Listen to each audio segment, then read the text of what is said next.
Hello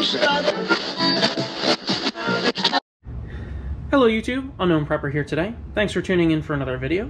Today I wanted to go over some things that I've noticed in the prepper/gun community that I just wanted to talk on a couple points.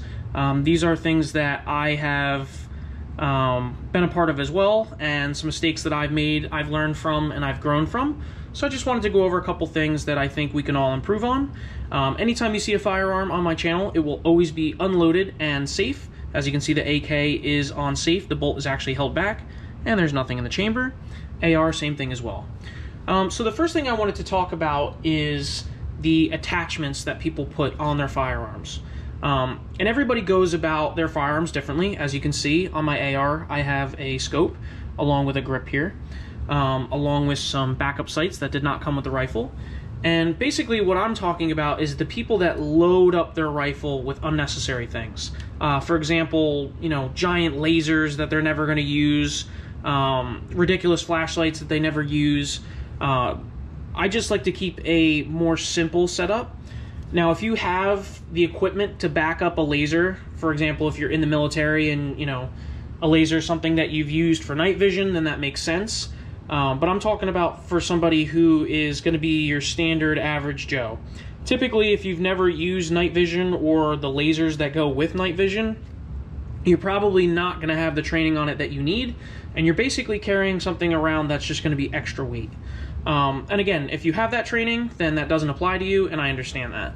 But for somebody like me, an average Joe, the only things that I have on my rifle is something to help me see farther out, and then something to help me control the rifle. And along with that, I have my backup sights, just in case my, my primary optic ever failed. I would be able to dismount it and use the backup sights so I could still get an accurate shot.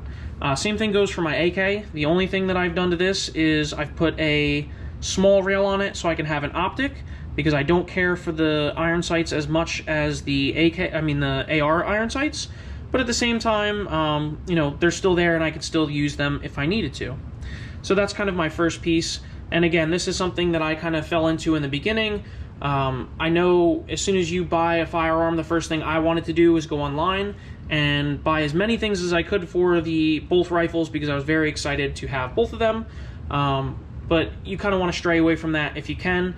Possibly purchase a little bit of a better optic than buying 18 other things for your rifle that you don't need. Now, secondly, the second topic that I wanted to talk about is not enough training. And again, this is a category that I fell into in the beginning. So when you first get your rifles, you're going to be very excited to go to the range and shoot them, which I was. And I spent a lot of time at the range initially. And then there seems to be a period where I wanted to kind of become a collector. And I started purchasing more firearms and not shooting as much. And this is good for some people that want to be a collector, and I totally understand that aspect of it as well. But what I'm saying is, for an SHTF event, you're going to want to get as much training on these platforms as possible. Training is going to be the difference between you possibly making a mistake that, you know, takes your life. And by training, I mean not just going to the range and firing the rifles or pistol, whatever you have, at a target that's stationary. I'm talking about practicing unloading and reloading, practicing when the rifle jams, you know, all these things that typically don't happen in a controlled situation, but will happen, you know, in an uncontrolled situation where, you know, you run through a sticker bush and it catches the bolt and, you know, jams your rifle because the AK has a big catch on the bolt here. So I think training is something that's super important. And again, it's more difficult to get the training sometimes. If you live in a state that, like I do, that doesn't allow you to be as free with your firearms, then I get that. But I would say just look at your local gun ranges, see what they offer, or even just train with a professional. There's a lot of training classes / programs out there where you can get more information, and you can always get better. And I feel like I get better all the time. And again, you know, I'm not a professional, but I think that training is super, super important, especially for something like a pistol as well. If you're going to be firing from the holster, you're going to want to practice that. And you don't have to necessarily practice with live rounds. You can practice unloading and reloading with empty magazines and just go through the motion of unloading and loading your firearm. Point number 3 is not enough focus on ammunition. And again, this is dependent on the amount of money that you have to spend on your firearms.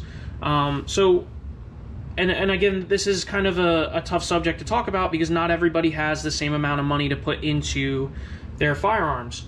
So for me, I would rather purchase more ammo and get more training in at this point in my firearms career than to buy more firearms. And that's kind of the route that I've been going lately, and I understand that this is very tough with the price of ammunition right now. But the biggest thing that you have to remember is realistically, you're only going to be able to fire one rifle at a time if it's just you. So having 6 firearms, while it is awesome, and I do say that you should, purchase as many firearms as you can because you may need, a backup, I think that that training with the systems that you're going to use the most is incredibly important. So I spend a lot of my budget now on purchasing ammunition for the AR and the AK, just because I think those are 2 calibers that would be very useful in an SHTF event. And I do think that you would be able to pick some up off of someone else or barter for some. So I definitely think a high focus in purchasing ammunition is incredibly important as well. And these are just some of the things that I've noticed over time. And I would say lastly, like I said, focusing with the platforms that you think are the most important, but also focusing on, your transition from a rifle to a pistol. If your rifle goes down or, you need to reload and someone was coming in on you while you were attempting to reload, it may be quicker to switch to your pistol. And that's something that you may want to practice. And I don't have my pistol out here, but I do have a holster for my pistol that I can keep on my belt if I was ever in an event like that. So it's just something that you want to practice. And overall, again, these are just my opinions, some things that I've noticed. But I think definitely some useful information that you may want to think about.